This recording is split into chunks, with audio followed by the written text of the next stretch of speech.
और धीरज कुमार हमारे साथ न्यूयॉर्क से सीधा जुड़ गए हैं। धीरज, जिस तरह से बहुमत के इस जादुई आंकड़े को पार किया है, खुद भी ट्रंप कह रहे थे कि उम्मीद नहीं थी ये अप्रत्याशित जीत इस बार दूसरी बार उन्हें यहां पर अमेरिका के लोगों ने दी। नमस्कार, thank you for having me on the show. जैसे कि क्या आप मुझे सुन पा रहे हैं? हाँ बिल्कुल, आपकी आवाज आ रही है। हाँ, जैसे कि आप जानते हैं कि ये इलेक्शन बहुत ही क्लोज था। इसमें हम्म। चार बड़े मुद्दे थे। एक था इलीगल इमिग्रेशन, क्योंकि 12-13 मिलियन लोग बॉर्डर क्रॉस करके आ गए थे। उसकी वजह से क्राइम भी बढ़ गया और सरकारी खर्चा बढ़ गया और बहुत सरकार का डेप्ट बढ़ गया और होटलों में ठहराना, उनको $7,000 देना, ये डेमोक्रेटिक पार्टी की पॉलिसी थी जो बैकफायर करी।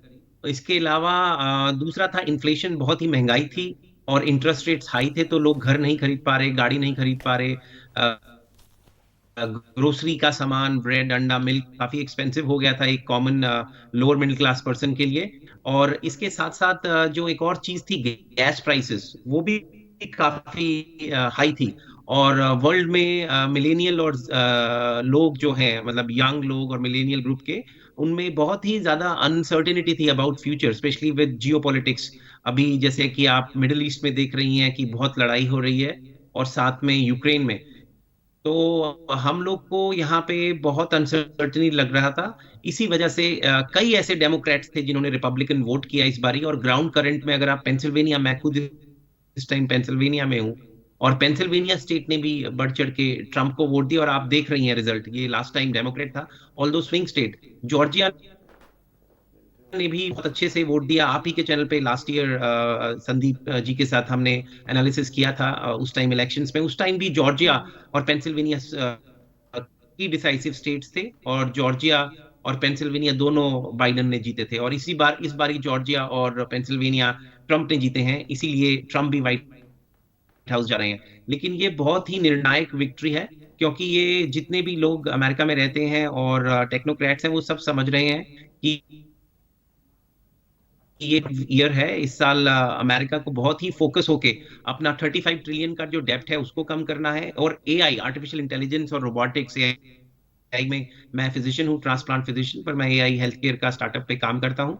तो एआई के अंदर बहुत तेजी से ग्रोथ आ रही है, उसके लिए गुड लीडरशिप चाहिए, और एनर्जी की कॉस्ट भी नीचे लानी पड़ेगी। ट्रम्प, अभी आपने सुना, वो हमारी यहाँ पे स्टेट में फ्रैकिंग जिसको बोलते हैं, गैस निकालना और मीथेन जमीन से निकालना, पेंसिल्वेनिया में बहुत है।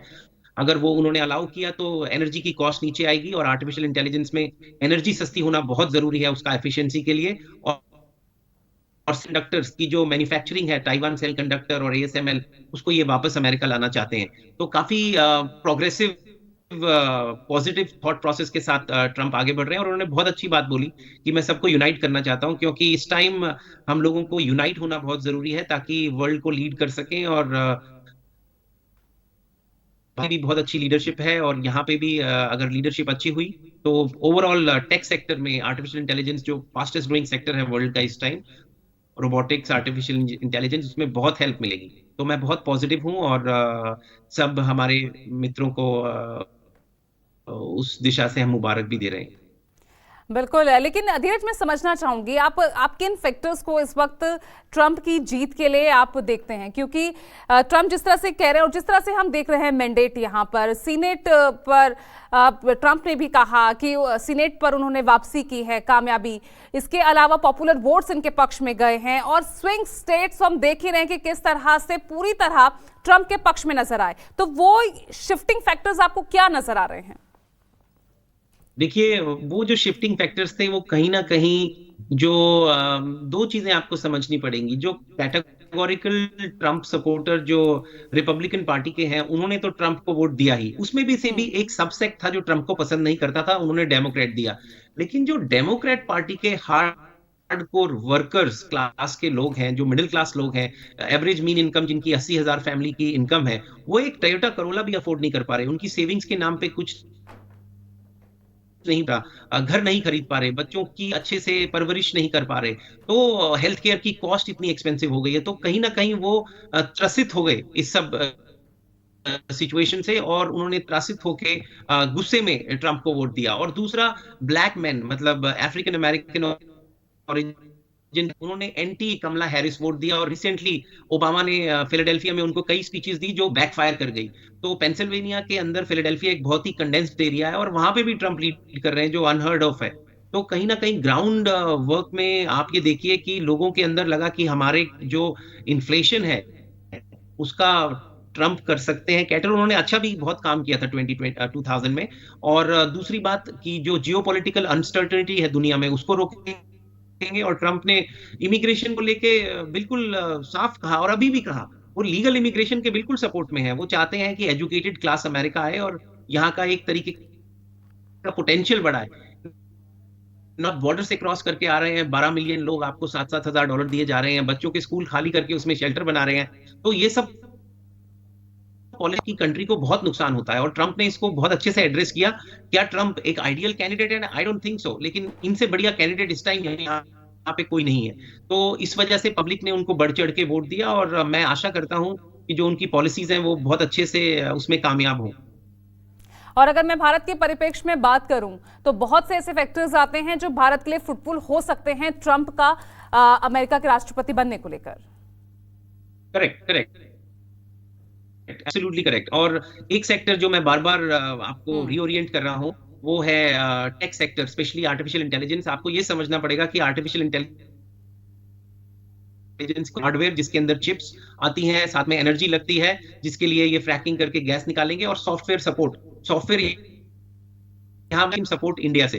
तो इंडिया और यू का जो मर्ज होगा आर्टिफिशियल इंटेलिजेंस के अंदर वो एक्सपोनेंशियल ग्रो करेगा। एक छोटी कंपनी जो अंडर $200 बिलियन की थी, अब वर्ल्ड की second most expensive company, richest company Nvidia बन गई है। और देखिए 200 टाइम्स ग्रोथ हुआ है।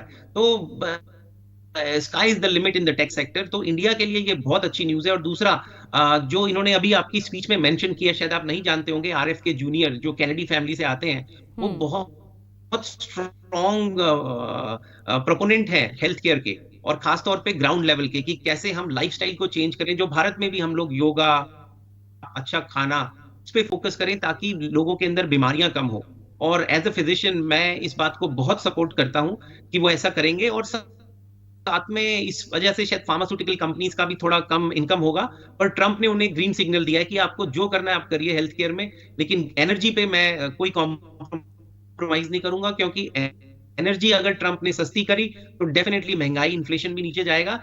और हमें जो हाई एनर्जी चाहिए आर्टिफिशियल इंटेलिजेंस के लिए, जो न्यूक्लियर कर सकता है, वो 15 साल लगते हैं प्रोजेक्ट बनने में, लेकिन फ्रैकिंग करके आप 1-2 साल में सब निकाल सकते हैं। तो जब तक न्यूक्लियर ऑन पिच आएगा तब तक हम गैस और नेचुरल गैस और मीथेन से काम चलाएंगे।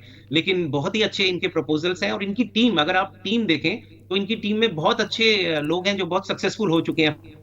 फाइनेंस के अंदर आप देखिए, हेल्थ केयर के अंदर देखिए, जियोपॉलिटिक्स में आप देखिए, माइक पॉम्पे को ये शायद दोबारा एक स्ट्रॉन्ग पोजीशन देंगे। तो ओवरऑल मुझे लगता है ग्लोबली ये एक पॉजिटिव मूव है, और इसके लिए इंडियन अमेरिकन ने भी इनको बहुत सपोर्ट किया। इवन मुस्लिम आबादी जो यहाँ की है, अरब आबादी, वो भी 30-40 में, तो उन्होंने भी इनको काफी सपोर्ट किया। मिशिगन में अगर आप फॉलो कर रहे हैं तो काफी इनकी रैलीज में बढ़ चढ़ के उन्होंने सपोर्ट किया, और मिशिगन में उनका बहुत बड़ा होल्ड है। बिल्कुल, और उसको लेकर लगातार वो घोषणाएं भी करते रहे हैं। जिस तरह से यूनाइट होने की उन्हें बात की है, अरब अमेरिकन की वो यहाँ पर बात करते आए हैं, और जिस तरह का पूर्ण समर्थन उन्हें मिला है, आगे ये ग्लोबली भी बहुत इम्पैक्ट डाल सकता है, और खासतौर से मिडिल ईस्ट में जिस तरह का संकट छाया हुआ है। धीरज जी। एब्सोल्युटली, देखिए मिडिल ईस्ट का संकट पूरे दुनिया के लिए संकट है, क्योंकि एक तरीके की चिकन नेक है जहां से सारी एनर्जी निकल के आती है। ईरान, उधर आपका इराक है, उधर सऊदी अरेबिया है, वो गल्फ से निकल के आ रहा है। तो उसमें जब भी डिस्टरबेंस होता है, ऑयल प्राइसेस ऊपर जाते हैं, ऑयल की वजह से आपकी ट्रांसपोर्टेशन एनर्जी पे इफेक्ट आता है, उसकी वजह से फ्रेट्स बढ़ते हैं, her at the end of the day and user की जेब पे लात पड़ती है। तो उसके लिए स्टेबिलिटी इन द रीजन लाना बहुत जरूरी है। वो तो एक फाइनेंशियल रीजन है, लेकिन हम सब के दिल दहक जाते हैं जब हम छोटे बच्चों के ऊपर बम गिरते देखते हैं, यहाँ वहां पे इजरायली बच्चों को कोई उठा ले जाता है। तो ये इसको स्टेबलाइज करने की बहुत जरूरत है, और एक ऐसा लीडर जिसके रिलेशनशिप्स और निगोसिएशन पावर हम सब ने देखी है, अगर वो किम जॉन यून हो या चाइनीज इसके प्रीमियर हो या इनके रिलेशनशिप्स प्रोफेशनल बहुत अच्छे हैं। तो हम लोग तो इनसे उम्मीद करते हैं कि एक मार्क्समैन के जैसे जाकर वर्ल्ड को स्टेबलाइज करेंगे। एंड आई थिंक काफी वर्ल्ड के लीडर्स भी इनको सपोर्ट करेंगे, और ये एक बहुत ही अच्छी पॉजिटिव मूव होगी जियोपॉलिटिक्स के लिए। बिल्कुल। और इसका एक बहुत ही परफेक्ट एग्जाम्पल अगर हम देखें तो उनके लास्ट रिजीम में किस तरह से इंडिया एंड चाइना को लेकर उनका रुख रहा है, इसके अलावा ईरान इजराइल को लेकर उनका क्या रुख रहा है, ये कहीं ना कहीं एक पॉजिटिव साइंस भी हैं। Absolutely absolutely. देखिए, कोई नहीं चाहता कि वहां पे ईरान पे लड़ाई हो जाए या इजराइल की लड़ाई हो जाए। कोई नहीं चाहेगा कि एक और फ्रंट यमन और हुतीस का वहां पे ऑलरेडी चल रहा है वो खुल जाए, क्योंकि ये बिजनेस और फाइनेंस और स्टेबिलिटी के लिए बहुत खराब है। आपको ये जानना पड़ेगा कि ट्रम्प को एक बहुत अच्छी कंपनी इनहेरिटेंस में मिली, लेकिन उन्होंने हजारों लोगों से अपना काम करवाया है, डील किया है, एडवर्स इवेंट्स देखे हैं, क्रैश देखा है, बैंकरप्सी देखी है। सो ही हैज वर्कड रियली। वो बिल्कुल सही बोल रहे थे कि बहुत ही हार्ड वर्किंग, बहुत ही पॉजिटिव सोच के पर्सन है। देखिए कितना ऑलमोस्ट जेल डालने की स्थिति में आ गए थे और उसके बाद लड़कर वापस आए। और ये ऐसा नहीं है कि रिपब्लिकन पार्टी ने इनको खुल के पूरा सपोर्ट किया। रिपब्लिकन पार्टी का एक धड़ा था जिन्होंने इनको सपोर्ट नहीं किया। उसके बावजूद भी ये इनके अंदर एक एबिलिटी है ग्रास रूट वर्कर के साथ कनेक्ट होना, जो भारत में भी कई लीडर्स में देखा जाता है, और ये पूरी मूवमेंट चेंज कर सकते हैं। तो वो एबिलिटी, वो करिश्मा इनके अंदर है। इसी वजह से एक कोड स्ट्राइक होता है इनके साथ। और एक और बात मैं आपको बताऊं, आपको शायद ये बात की सीरियसनेस, एक अमेरिकन आप अगर पूछेंगे तो उनका ये मानना है कि जितने भी नेता हैं वो बोलते कुछ है करते कुछ है, लेकिन कहते हैं ट्रंप बेशक जैसा भी हो लेकिन वो जो बोलता है वो कर देता है। तो कहीं ना कहीं उसकी बातों के ऊपर लोगों को ट्रस्ट ज्यादा है और ऑथेंटिसिटी ज्यादा है। और वो अब पहले पहले का इलेक्शन देखिए और अब का इलेक्शन देखिए, अभी वो कॉमन मैन की प्रॉब्लम्स के ऊपर हिट करता है। और लोग बहुत त्रसित हैं पिछले 3 साल के अंदर मिसमैनेजमेंट में। और इस वजह से आपने देखा कि कई डेमोक्रेट, हार्डकोर डेमोक्रेट बेस के वर्कर क्लास ने भी इस बारी वोट दिया और स्विंग से पूरी स्विंग हो गई। बिल्कुल। और